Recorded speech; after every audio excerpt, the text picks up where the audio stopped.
Hi friends, இன்னைக்கு நான் பார்க்க போறது இரண்டு முக்கியமான டிஎன்பிஎஸ்சி ப்ரிப்பேர் பண்ற அந்த மாணவர்களுக்கு குழப்பம் தரும் வகையில் இருக்கக்கூடிய அமைச்சரவை குழுக்கள்.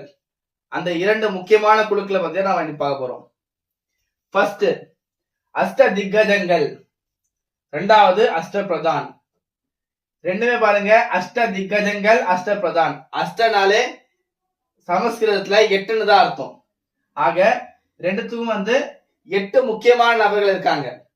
ஆனா இந்த அஷ்ட திக்கஜங்கள்ங்கிற இந்த ஒரு அமைச்சரவை குழு எந்த அரசவையை சார்ந்ததுன்னா கிருஷ்ணதேவராயர், அதாவது விஜயநகர பேரரசுடைய ஒரு முக்கியமான அரசரான கிருஷ்ணதேவராயர், இவருடைய அமைச்சரவை குழுவை தான் அஷ்ட திக்கஜங்கள்னு சொல்லுவோம். அதே சமயத்துல அஷ்ட பிரதான் நம்ம யார சொல்லுவோம்னா சத்ரபதி சிவாஜி, அதாவது மராத்தியர்களுடைய ஒரு முக்கியமான அரசரான சத்ரபதி சிவாஜியுடைய அமைச்சரவை குழுவைத்தான் நம்ம அஷ்ட பிரதான் சொல்லுவோம். சரிப்பா, இந்த அஷ்ட திக்கஜங்கள்ல மொத்தம் 8 பேர் இருக்காங்க.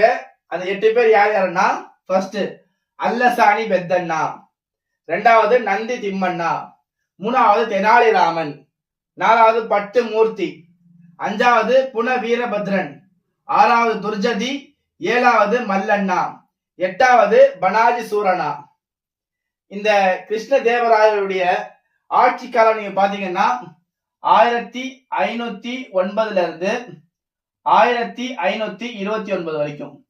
இதுதான் கிருஷ்ணதேவராயருடைய ஆட்சி காலம், 1509 இருந்து 1529 வரைக்கும். இரண்டாவது அஷ்ட பிரதான், மராத்திய சாம்ராஜ்யத்தின் ஒரு முக்கியமான அரசரான சத்ரபதி சிவாஜியுடைய அமைச்சரவை குழுவை தான் நம்ம அஷ்ட பிரதான் சொல்லுவோம். அதுல இருக்கக்கூடிய பதவிகளை பாருங்க. பேஷ்வா, பேஷ்வானா பிரதமர்னு அர்த்தம். அமாத்தியா அல்லது மஜும்தார்னா நிதி அமைச்சர்னு அர்த்தம். சமந்த் அல்லது தாவிர்னா வெளியுறவு அமைச்சர்னு அர்த்தம். வாக்கிய நவீஸ்னா உள்துறை அமைச்சர்னு அர்த்தம். சச்சிவ்னா அரச கட்டளைகளை தயாரிக்கக்கூடிய ஒரு நபர்னு அர்த்தம். சரே நௌபத், சரே நௌபத்னா படை தளபதினு அர்த்தம். நியாயதீஷ்னா தலைமை நீதிபதி. அதே மாதிரி பண்டிட் ராவ்னா தலைமை பூசாரி. இந்த சத்ரபதி சிவாஜியுடைய காலத்துல நீங்க பாத்தீங்கன்னா 1630 இருந்து 1680 வரைக்கும், கிட்டத்தட்ட 50 வருடங்கள் இருக்கும். ஆக இதுதான் நாம இன்னைக்கு பார்த்த 2 முக்கியமான அமைச்சரவை குழுக்கள். இந்த வீடியோ உங்களுக்கு பிடிச்சிருந்துச்சுன்னா லைக் பண்ணுங்க. அதே மாதிரி உங்களுடைய ஃப்ரெண்ட்ஸ் ஆர் ஃபேமிலி மெம்பர்ஸ் யாராச்சும் டிஎன்பிஎஸ்சி ப்ரிப்பேர் பண்றாங்கன்னா அவங்களுக்கு இந்த வீடியோவை ஷேர் பண்ணுங்க.